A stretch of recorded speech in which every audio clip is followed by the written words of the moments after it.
As we move throughout Central America, there are still a few countries we cannot miss. They are rich in biodiversity and fauna, which attracts foreigners to experience ecotourism. Join us in this local journey through Latin America.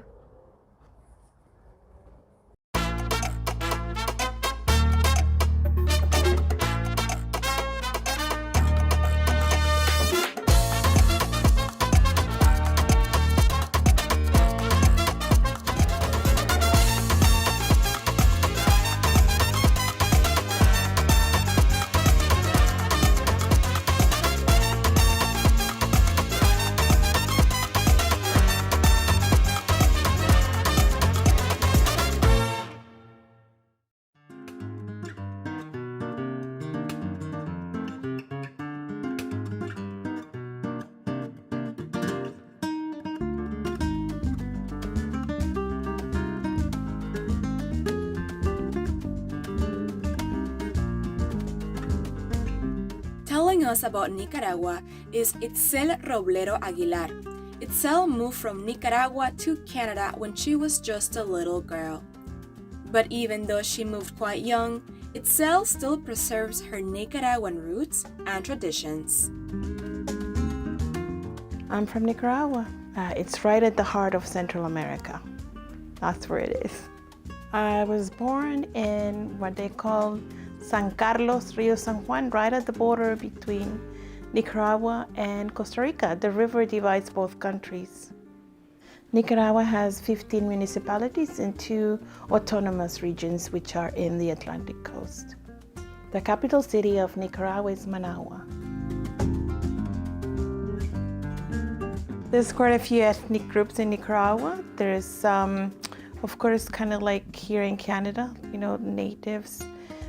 Some are descendants from the Aztecs, and then we have in the Atlantic coast, there's different groups.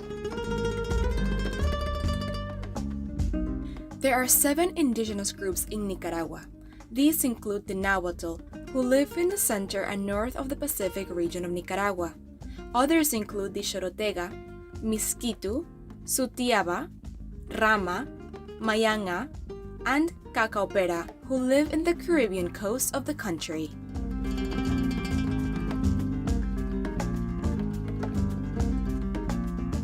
And also blacks who came during the slave trade when the Spaniards came. In Nicaragua, we speak Spanish primarily, but also English. In the Atlantic coast, again, they speak English, Creole. They have the accent same as the Jamaican English, just like that. And then they speak native languages. My country's currency is El Córdoba. But of course, the American dollar is also used all the time. So they usually have so much Cordobas, but then they usually ask to be paid in American dollars. Nicaragua has many dishes, but it's known, the most popular one is el nacatamal, which is a different version. I think all Latin countries or most Latin countries have a version of the tamal made of corn, but Nicaragua is called nacatamal. We also have another popular dish. You can find it at any park or market, wherever you go. It's called bigoron, which is made of cassava with pork rind and then cabbage salad on top.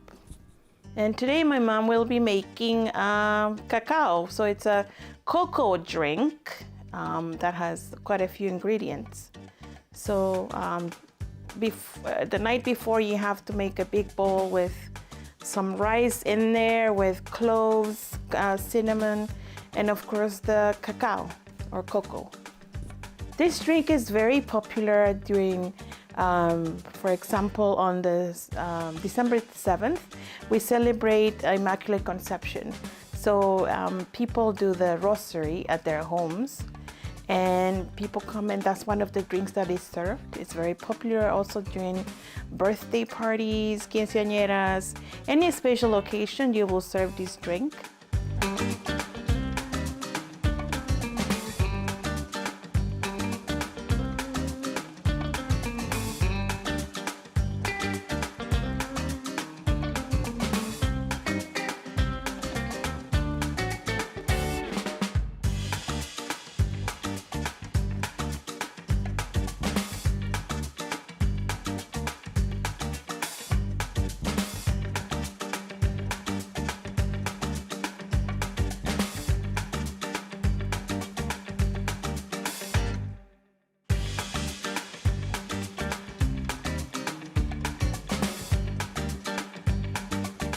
These are rosquillas.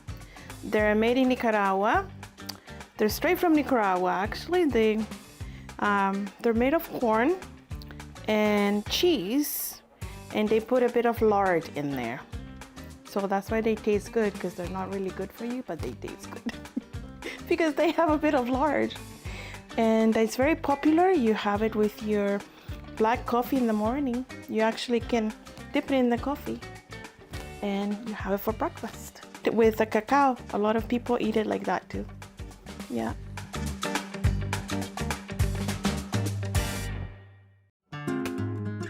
We have a huge celebration on December 7th.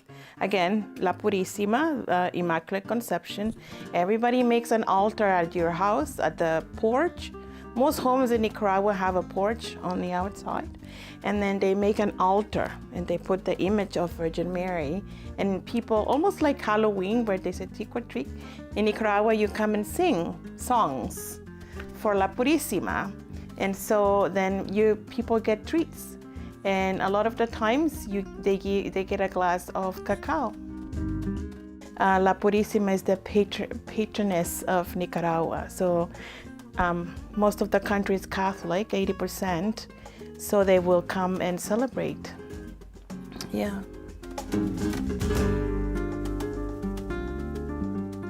Okay, so you have your beautiful mom with you today. Yes. Can you tell us what she's wearing? Well, my mom is wearing one of the traditional dresses in Nicaragua. It's actually made in Masaya, where we have descendants of the Aztecs. So they're very good at doing all this kind of work. This dress is worn almost on a daily basis. Some people wear it on a daily basis. If not, for special occasions, for celebrations, especially in September, which is Independence Day. Kind of thing. It's September 14th, 15th. It's the national days of independence in Nicaragua. And so usually people wear this. We have another one that is called huipil, and it's very elaborate, more so than this. But this is more popular. The other one, the huipil, is worn only just for like folkloric presentations when people are gonna dance and that. But this one is for everyday use. And as you can see, it's got a lot of embroidery, and people do love the huge flowers, the bright colors. That's what people like the most. And in Masaya, they have a huge market. It's actually an old colonial building where they have made it a market, and people from all over the world come and buy these kind of things as souvenirs.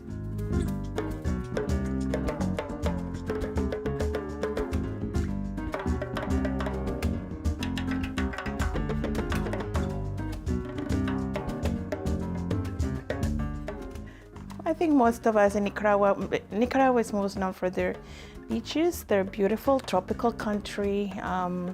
There's been a new influx of people who like to go, obviously, to the beaches, but not just to swim, but also to do some ecotourism. It's known for that. Also, there is volcanoes. You can go see a huge volcano in a city called Masaya, and they think, which is not good, that's the entrance of hell, which is kind of weird, but a lot of people like going there, and you can see the lava flowing. It's a very active volcano. It's active all the time. So people go there and they see the lava, and that's very popular for all tourists. There's a lot of Canadians who go there, actually. Also, you can go to one of the huge volcanoes in Nicaragua, and it's called El Cerro Negro, and you can actually slide all the way down from the top, all the way down, and it's almost like when you go sliding here on the snow. Over there you go and go all the way down from the volcano. I wouldn't do it myself, but people love that. It's actually on YouTube, and they think it's very nice to do it. Mostly ecotourism though, and the beaches and sun. Yeah. Nicaragua does have a slogan. It's called the land of lakes and volcanoes. La tierra de lagos y volcanes. That's what it's called. Wherever a Nica goes outside of Nicaragua, that's what they say. Actually, it's on shirts, Tierra de Lagos y Volcanes.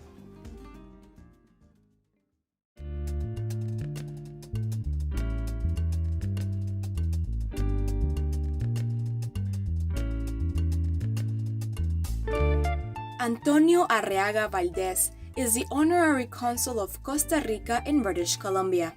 Arriaga is going to introduce us to Costa Rican culture and highlight the importance of biodiversity in the country. My first and last name is Antonio Arriaga Valdez. What we do as an honorary consul is to be a bridge between, in this case, Costa Rica and British Columbia. A bridge can be used in both sides with the purpose to help one to each other. And the consular affairs could be passport, could be documents, could be business, could be tourism. Costa Rica is located in the same continent, American continent, all this called America, from Alaska to Chile. And we are in the center, we call Central America. In Central America, at the end, we have Costa Rica. We are between Panama and Nicaragua, is where we are located. The capital city of Costa Rica is San Jose. Costa Rica is divided into 7 provinces, which are then divided into 81 cantons, that are then divided into 478 districts. People from Costa Rica living in British Columbia is around, we are around 200. The population size in Costa Rica is 5 million inhabitants.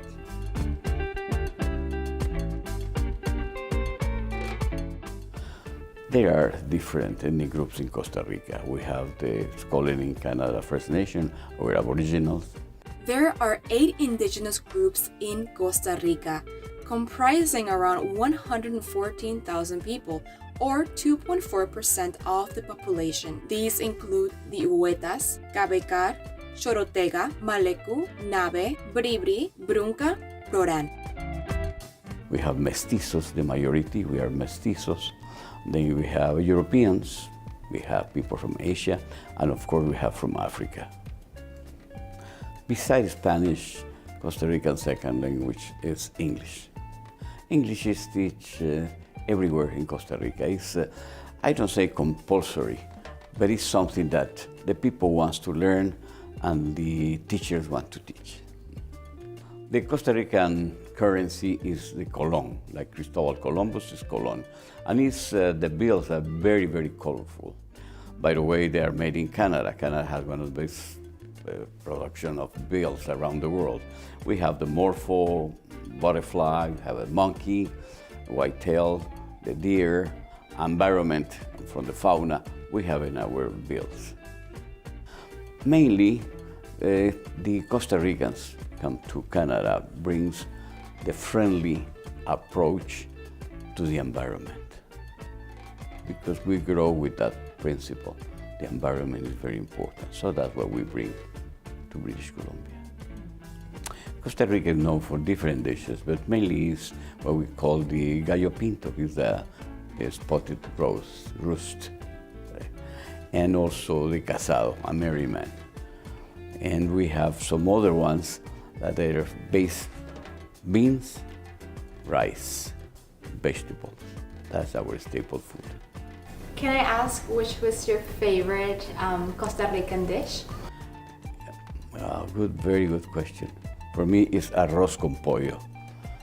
Arroz con pollo is chicken with rice, but every person has a way to put a little thing different, and that's what I love. And I love the one prepared by my wife. Abraham Ibarra is a Costa Rican living in British Columbia. He will guide us through the process of making gallo pinto, one of the country's most beloved meals, while revealing what this dish means to him. My name is Abraham Ibarra. I am from Costa Rica. I cooked gallo pinto and pico de gallo on the side. So for the beans, we use garlic, onion, bell pepper, some oregano. I actually added some chili peppers so it was a little bit spicy. So the beans, it's usually around 3 or 4 hours to cook because you cook them on a slow cooker, so all the flavors mix together. And then for the rice, use like onion and garlic.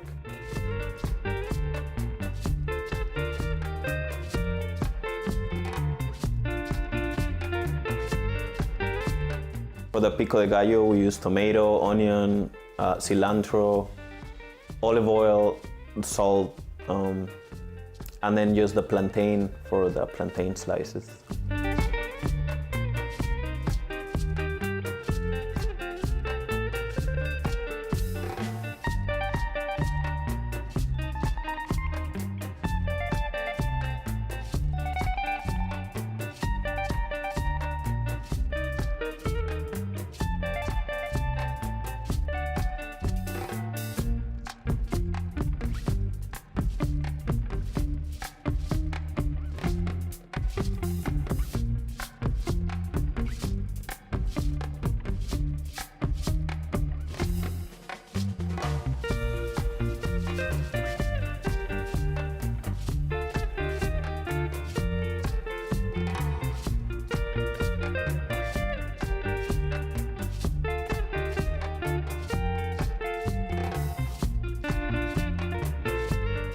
Yeah, so you can find it anywhere in Costa Rica. We eat it all across the country. It's very popular. Everywhere you go, you'll find it for breakfast, lunch, or dinner, with plantain or with chicken or pork. So yeah, basically you'll find it anywhere. And you can actually even find it at fast food restaurants, just because it's the typical thing there to eat, right? It brings back memories of back home of my childhood and my grandma, my mom. We used to eat it, as I said, multiple times during the week. So it brings back memories from back home, yeah, for sure. My grandma was the one who taught me how to cook. Well, I really just watched her. And then once I grew, older and I had to cook, I just mimicked it and it turns out pretty good.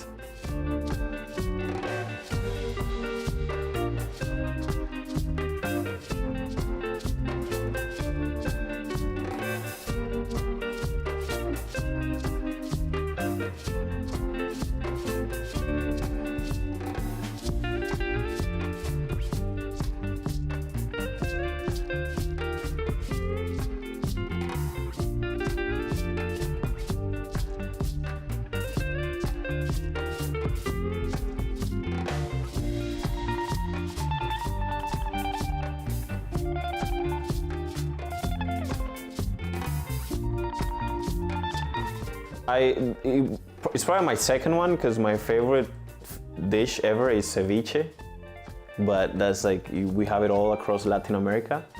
Yeah, but that would be my favorite one. But gallo pinto is up there with them. It's really good.